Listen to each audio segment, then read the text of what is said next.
حضرت حسن بصری رحمۃ اللہ علیہ ایک نوجوان کو روز کہتے تھے جا کوئی کام تلاش کر، روز بھیجتے۔ ایک دن وہ آ گیا آپ کی خدمت میں، آ کے کہنے لگا حضور میں نے فیصلہ کر لیا، میں نے کوئی کام نہیں کرنا۔ فرمانے لگے کیوں؟ کہنے لگے آج میں نے عجیب سین دیکھا ہے۔ پر میں کیا دیکھ آئے ہو؟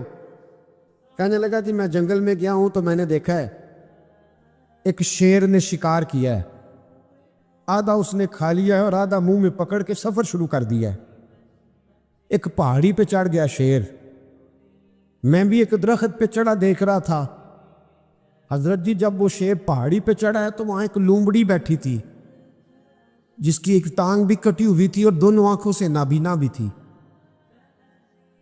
اس شیر نے وہ بچا ہوا شکار اس کے منہ میں ڈالا ہے، تو جو رب لومڑی کے لیے خوراک کا بندوبست کر سکتا ہے میرے لیے بھی کرے گا، لہذا میں نے اب کام نہیں کرنا۔ حضرت حسن بصری مسکرائے، فرمانے لگے کیا بات ہے تیری، تو نے کردار دو دیکھے، ایک شیر دیکھا ایک لومڑی دیکھی۔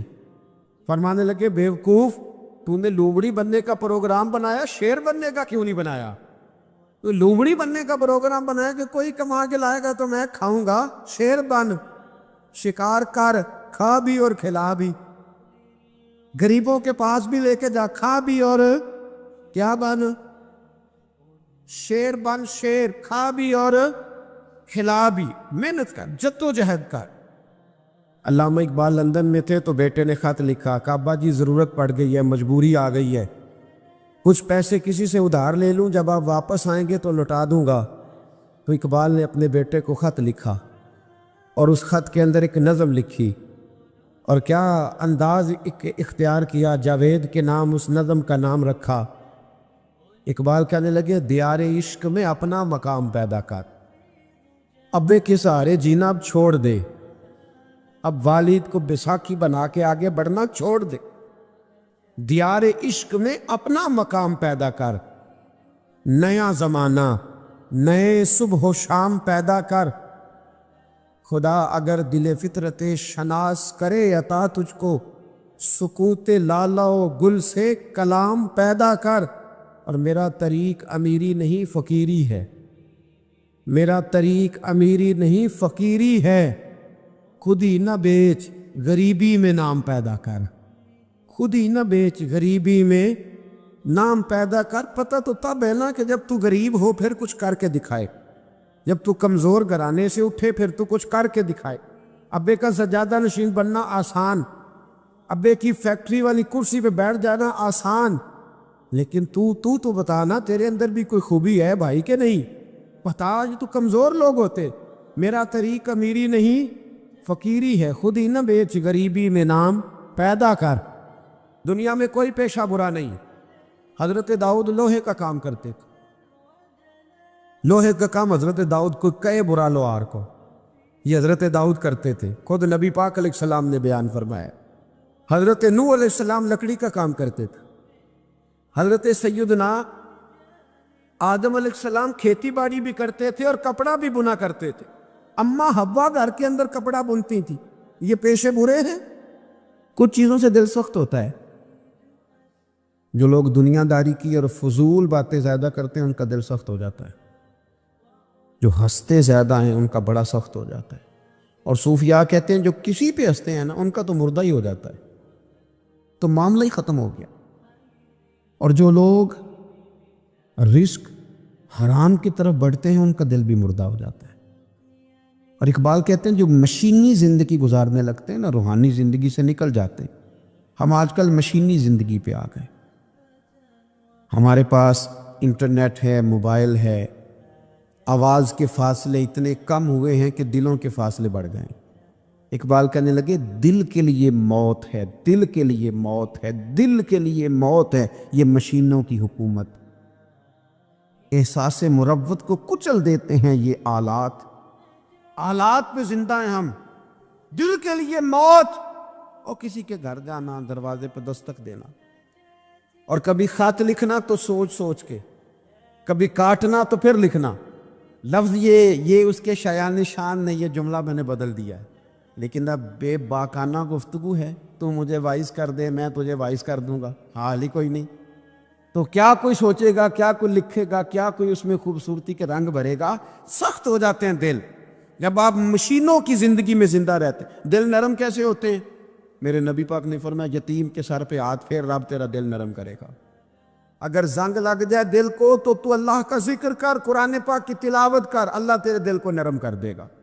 اور پھر فرمایا کہ اگر دل سخت ہو جائے تو موت کو یاد کر، تیرا دل نرم ہو جائے گا۔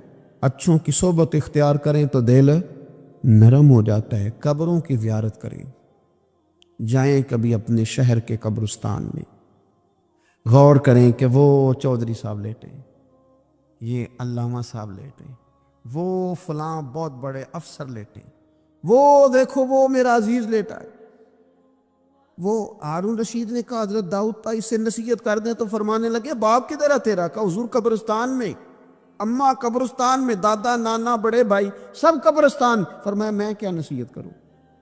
او پہ دس دیاں نی قبراں جنہاں تے پھول پے، ادھروں کوئی بھی نہیں آمدا، تے ادھروں لکھاں گئے، تے سہ جوڑ سنگت دے ڈٹھے، سہ جوڑ 100 سال کی دوستیاں، سہ سال سنگت دے ڈٹھے، او تکو آخر وتھاں پئیاں، او جنہاں بعد جسی پل نہیں سنجیندے، ایک پل نہیں سنجیندے، پھر وہ شکلاں بھی یاد نہ رہیاں۔ سہ جوڑ کا یہ کوئی کم ہے دل کو نرم کرنے کے لیے؟ تیرے پاس موت کا تذکرہ قبروں کی زیارت کو تھوڑی ہے؟ یہ چیزیں دل نرم کرتی ہیں، یاد نرم کرتی ہیں چیزیں دل۔ سختی طبیعتوں کی، مزاجوں کی سختی، دوسروں کے بارے میں ڈاٹے جذبات، ہمارے رویے ڈاٹے، ہماری طبیعتیں سخت۔ حضرت عبداللہ ابن مسعود رضی اللہ تعالیٰ عنہ نے ایک شخص کو جنازے کے موقع پہ ہنستا ہوا دیکھ لیا، فرمایا آج کے بعد تیرے ساتھ کلام نہیں کروں گا۔ جس کا جنازہ دیکھ کے بھی دل نرم نہیں ہوا اور قبرستان دیکھ کے بھی دل نرم نہیں ہوا، وہ تو سخت دل بندہ ہے۔ سخت دل بندے سے دوستی کبھی نہیں رکھوں گا، میں تو درد دل والوں سے پیار کروں گا، تیرے ساتھ میں کلام نہیں کرتا۔ تو کس طرح کا شخص ہے بھائی جسے یہاں آ کے بھی ہنسی آ رہی ہے، مذاق سوچ رہا ہے؟ تو دل کی نرمی، میرے نبی پاک صلی اللہ علیہ وسلم نے نا دل پر، ہم نے نا کپڑوں پر بڑی محنت کی، ہم نے چہروں پر بڑی محنت کی، ہم نے اپنے ظاہر کو سنوارنے پر ہم نے اپنے حق میں بڑے بڑے لفظ یاد کیے، بڑی کہانیاں یاد کی، پر دل کے لیے محنت، اس پر محنت ہی نہیں کی۔ اعلیٰ حضرت فاضل بریلوی کتنے بڑے عالم ہیں، 1000 کتاب کے مصنف، اور ان کے فتاویٰ موجود ہیں کہ جس بندے کا تلفظ ٹھیک نہ ہو، یعنی جو ضروری قواعد ہیں وہ قرآن پاک کے جس کو نہ آتے ہوں، اس کے پیچھے نماز نہیں۔ جو ہا اور ہا میں فرق نہیں کر سکتا، حمزہ اور عین میں فرق نہیں کر سکتا، وہ الفاظ کا معنی بگاڑ دے گا۔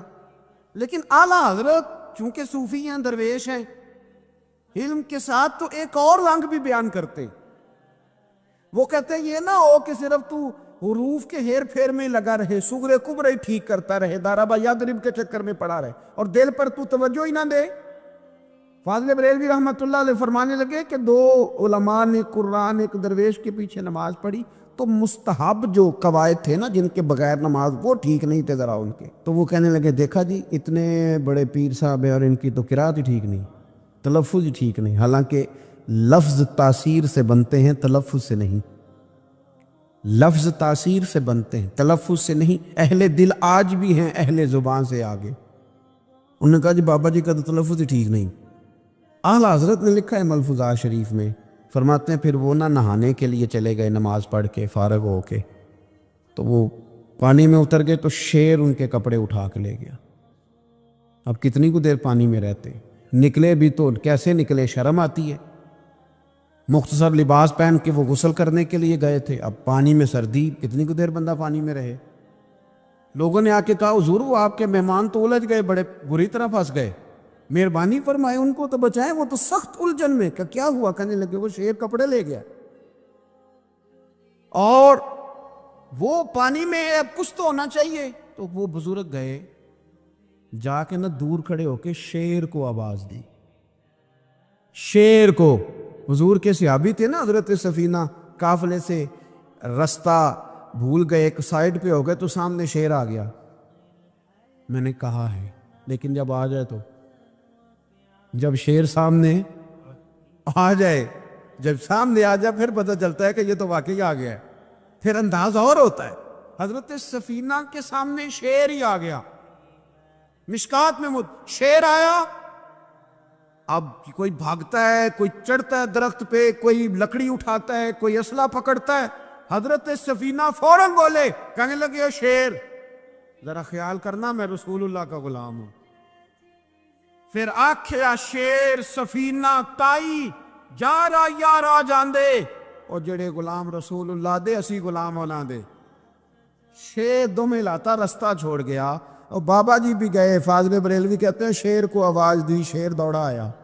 آگے کہنے لگے وہ ہمارے مہمانوں کے کپڑے لے گیا, تو یہ شرم نہیں آتی؟ تو شیر کپڑے اٹھا کے واپس لایا. ان علماء کو, حضرات علماء کو کپڑے پیش کیے. جب ان کو پیش کیے تو پیش کرتے ہی بزرگ پھر فرمانے لگے, کہنے لگے مولانا تم نے لفظ سیدھے کیے ہیں, میں نے دل سیدھا کیا ہوا ہے. تم نے محنت کر کے نہ لفظ ٹھیک کیے ہیں, لیکن میں نے دل ٹھیک کیا ہے. دل پاک ہوئے تے پاک ہی ملتا ہے, تے بنا پاکوں پاک نہیں ملتا. سارے جسم دے توون نالوں ایک ٹکڑا تولا دل دا. حضرت سلطان باؤ رحمت اللہ علیہ فرمانے لگے دل کالے نالوں منہ کالا چنگا. دل کالے نالوں منہ کالا چنگا, جے کوئی رمز پچھانے. اگر کسی کو بات کی سمجھ آئے, دل نہیں سیاہ ہونا چاہیے, منہ ہو بھی جائے تو کام چل جاتا ہے. تو اپنی دل کی صفائی پر دیکھیں میرے نبی پاک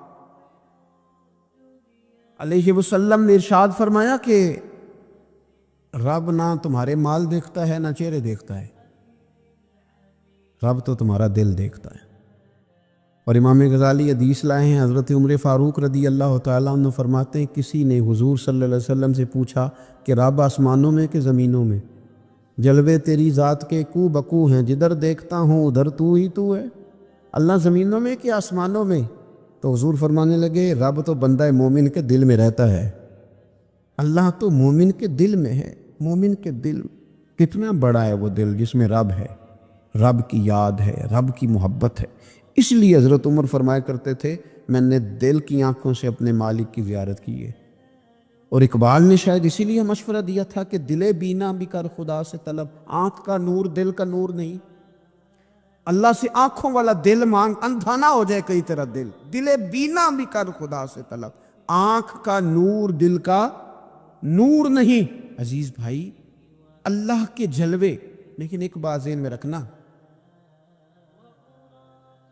کسی گلاس میں تھوڑی سی غلاظت ہو نا, دودھ تو دور رہا, شہد تو دور رہا, اس میں کوئی پانی بھی نہیں پیتا. تھوڑی سی غلاظت ہو اور آپ کی آنکھوں کے سامنے وہ غلاظت دھل بھی گئی, صاف بھی ہو گئی, شرعی تقاضے پورے ہو گئے, پھر بھی کچھ لوگ کہتے ہیں میری طبیعت نہیں مانتی, میرا دل نہیں مانتا. صحیح کہہ رہا ہوں میں؟ او بھائی اتنی سی غلاظت گلاس میں تھی اور سادہ پانی نلکے کا, تو اس میں پینا پسند نہیں کرتا. اور اگر دل غلاظت سے بھرا ہو تو رب کی محبت وہاں آئے گی, خدا اپنا قرب وہاں رکھے گا. کسی سے جلنا, کسی سے حسد کرنا, کسی کے بارے میں عداوت رکھنا, کچی بولیاں بولنا. اور اب تو اتنا عجیب حال ہو گیا, جماعتیں جماعتوں کے بارے میں برا خیال کرتی. خانقاہ اور آستانوں کا یہ حال ہے کہ سبق پڑھایا جاتا ہے دوسرے کے خلاف, بس ہم ٹھیک ہیں. یہ تصوف ہے کہ نیرا تو ٹھیک ہے. طریقت تو یہ تھی کہ میں ٹھیک نہیں, باقی سارا زمانہ ٹھیک ہے. تو کس چکر میں پڑا ہوا ہے؟ اعلیٰ حضرت فاضل بریلوی رحمۃ اللہ تعالیٰ علیہ کے ایک درویش تھے, تو فاضل بریلوی رحمۃ اللہ سے کہنے لگے میں نے مرید ہونا ہے. فرمانے لگے پتر جلدی نہ ہو, جا سارا زمانہ دیکھ, اگر کوئی میری طرح کا مل گیا, مجھ سے بہتر مل گیا, تو پھر میرے ساتھ وعدہ کر وہیں رہ جانا. ہاں اگر تیرے خیال میں نہ ملا تو پھر آنا, جا گھوم زمانہ دیکھ. یہ کیا بات ہوئی کہ آپ نفی کرنے لگے سارے زمانے کی اور کہیں صرف میں ہی ٹھیک ہوں, فقط میں ہی ٹھیک ہوں؟ یہ طریقت ہے. اور تصوف والے تو لوگ یہ کہا کرتے تھے میں تے بندہ ٹھگ جے لوکو, میں تے بندہ چور, اور جس دا خلقت کلمہ پڑھ دی او محمد ہور. وہ لوگ تو نفی کرتے تھے, وہ لوگ تو نفی کرتے تھے اپنی, کہتے تھے میں کوئی شے نہیں, میں تے بندہ ٹھگ جے لوکو, او میں تے بندہ چور. میاں محمد بخش صاحب رحمۃ اللہ علیہ ایک عالم نگار نے لکھا تھا کہ وہ کچھ لوگ نا سکھ ہندو یہاں رہتے تھے تو ان کا نام محمد تھا چونکہ، تو بات کو شبہ پڑ گیا کہ شاید جن کا لوگ کلمہ پڑھتے ہیں نا مسلمان، معاذ اللہ یہ وہ والے۔ تو میاں صاحب اپنے بارے میں کیا کہ میں تے بندہ ٹھگ جو لوگوں، میں تے بندہ چور، جس دا خلقت کلمہ پڑھ دی او محمد ہور، او میں تو ایک ٹھگ ہوں۔ حضرت میاں شیر محمد صاحب شرک پوری رحمۃ اللہ علیہ سرتاج ہیں اولیاء کے، پیر سید اسماعیل شاہ صاحب بخاری حضرت کرما والا شریف والے، وہ کہتے ہیں میں بیعت ہونے کے لیے جب شرک پور شریف آ رہا تھا تو رستے میں مجھے ایک بزرگ مل گئے، تو مجھے کہنے لگے کدھر جا رہے ہو، کون ہو؟ میں نے کہا میں سید ہوں اور میاں صاحب سے بیعت ہونے جا رہا ہوں۔ تو مجھے کہنے لگے وہ تو دنیا دار ہے، جیبوں میں ہاتھ ڈالتا ہے لوگوں کی، تو سید ہو کے رائن کے پیچھے کیا لینے جا رہا ہے؟ جیڑا بلے نو سید آکھے دوزخ مل نہ سزائیں، تو جیڑا بلے نو رائیں آکھے او جنت پینگا پائیں، چونکہ رانجا رانجا کر دی نی میں ہوں آپ ہی رانجا ہوئی، رانجا یاکھن ساری میں ہیر نہ آکھے کوئی۔ وہ تو کدھر جا رہا ہے؟ کہتے میں نے کہا بابا زیادہ باتیں نہ کر ناراض ہو جاؤں گا۔ کہتے بابے نے کئی دفعہ رستے میں مجھے منع کیا نہ جانا نہ جانا، فلانی جگہ چلا جا فلانی جگہ، لیکن میں چلا گیا، میری طلب صادق تھی۔ جب میں باہر جا کے بیٹھا تو اندر سے بلاوا آیا کہ میاں صاحب نے بولا، اندر گیا تو یہ تو وہی بابا جی ہیں جو مجھے روک رہے تھے، تو میاں جی خود ہیں حضرت میاں صاحب، کہنے لگے بیلیا تینوں بڑا موڑیا پر تو مڑیا ہی نہیں۔ وہ تو روکتے تھے، اپنی نفی کرتے تھے، دل صاف دوسرے کے بارے میں، نظریہ صاف، کسی کے بارے میں خیر کا جملہ، کسی کی وکالت کرنا، کسی کا عیب چھپانا، کسی کے بارے میں اچھے لفظ بولنا، یہ مومن کی شان ہے۔ مومن کا دل ایسے سونا، میرے نبی پاک صلی اللہ تعالی علیہ وسلم نے فرمایا یہ میرا زید بن حارثہ ہے، اس کا دل اللہ نے نور ایمان سے بھر دیا ہے، ایمان سے دل بھر دیا رب تعالیٰ نے۔ ایک دن صبح صبح حضور نے پوچھا، اور داتا صاحب نے اس کو لکھا ہے، نبی پاک نے پوچھا آج تم نے صبح کس طرح کی؟ عرض کی یا رسول اللہ اس حال میں کہ میں پکا مومن ہوں۔ حضور نے فرمایا تو پکا مومن ہے کس طرح؟ کہنے لگے یا رسول اللہ میں اس طرح کا مومن ہوں کہ سونا اور مٹی میرے لیے برابر ہے، پیسے آ جائیں تب بھی کوئی ٹینشن نہیں، نہ آئے۔ حضرت زید بن حارثہ رضی اللہ تعالیٰ عنہ عرض کرنے لگے سونا اور مٹی برابر ہے، کوئی پرواہ نہیں۔ تو حضور نے فرمایا تیرے ایمان کی دلیل؟ عرض کرنے لگے یا رسول اللہ میرے ایمان کی شان اور دلیل یہ ہے کہ میں یہاں زمین پہ بیٹھ کے نظر اٹھاؤں تو میری نظر اللہ کے عرش تک جاتی ہے، میں بتا سکتا ہوں کہ جنتی جنت میں جا رہے ہیں اور راضی ہیں، جہنمی جہنم میں جا رہے ہیں اور چیخ رہے ہیں، میں بتا سکتا ہوں۔ حضور نے فرمایا پھر اس کی حفاظت کر، پھر اس جذبے کی حفاظت کر۔ جب دل صاف ہو، نور ایمان سے بھرا ہوا ہو، علم لدنی کب آتا ہے؟ علم لدنی نیک آدمی کو ملتا ہے جب بندہ متقی پرہیزگار ہو نا، ناجائز نہ کھائے، ناجائز نہ دیکھے، ناجائز نہ بولے، تو پھر اللہ تعالیٰ اسے علم کا نور دیتا ہے۔ جو لوگ کہانیوں میں الجھ جاتے ہیں نا، زیادہ باتیں کرتے ہیں، زیادہ گھومتے ہیں، زیادہ سازشی عناصر کا شکار ہوتے ہیں، ان کے تو حافظے کمزور ہو جاتے ہیں، یاد ہی نہیں رہتا، باتیں اتنی کرتے ہیں پتہ نہیں سویرے کیا کہا تھا دوپہر کو کیا کہہ رہے ہیں۔ جب انسان کا دائرہ کار تقوی والا ہو پھر اس پر علم کی روشنی کھلتی ہے، پھر دروازے کرم کے کھلتے ہیں، اپنے دائرے محدود کر لیے جائیں۔ سوچیں میں بڑے بڑے لوگ آپ کو زندگی میں ملیں گے، مشورے دیں گے، وہ جناب آپ کو پتہ ہی نہیں آپ کتنے بڑے ہیں، آپ فلانی جگہ کھڑے تھے، فلانے کے ساتھ ہنس رہے تھے، یہ آپ کو خراب کرنا چاہتے ہیں، کسی تکبر میں مبتلا کرنا چاہتے ہیں۔ آپ زمین پہ رہیں تاکہ زمین والوں سے رشتہ مضبوط رہے، دل کی صفائی، دل صاف ہو، کوئی حسد نہیں، کوئی کینہ نہیں۔ پتہ ہے سب سے بڑی بیماری کیا ہے بندے کی؟ خوفناک علامت کیا ہے دل کے بیمار ہونے کی؟ کہ کوئی بندہ بیماری میں ہے اور ادھر ایک بندہ اس کو دیکھ کے خوش ہو رہا ہے، کسی کو زوال آ گیا ہے، کاروبار ڈوب گیا ہے اور یہ دیکھ کے خوش ہو رہا ہے، مر گیا اس کا دل، مردہ ہے، اندر کوئی دل نہیں۔ آپ یعنی ایک بندہ رسوا ہو گیا اور یہ خوش ہو رہا ہے، دیکھا میں نے نہیں کہا تھا۔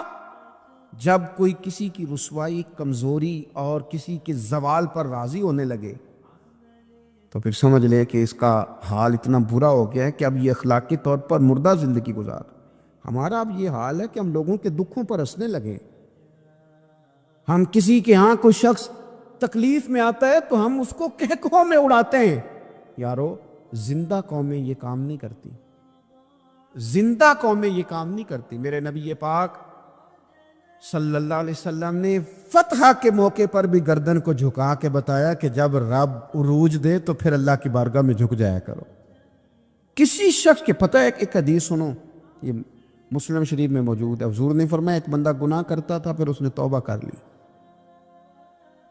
اگر کسی نے دوبارہ اسے وہ گناہ یاد کرایا کہ تو یوں ہوتا تھا، اگر کسی نے اسے دوبارہ گناہ یاد کرایا تو یاد کرانے والے کو اللہ سزا کے طور پر مرنے سے پہلے پہلے اس گناہ میں مبتلا کر دے گا. خفیہ تدبیر آئے گی اللہ. جس کو اللہ نے معاف کر دیا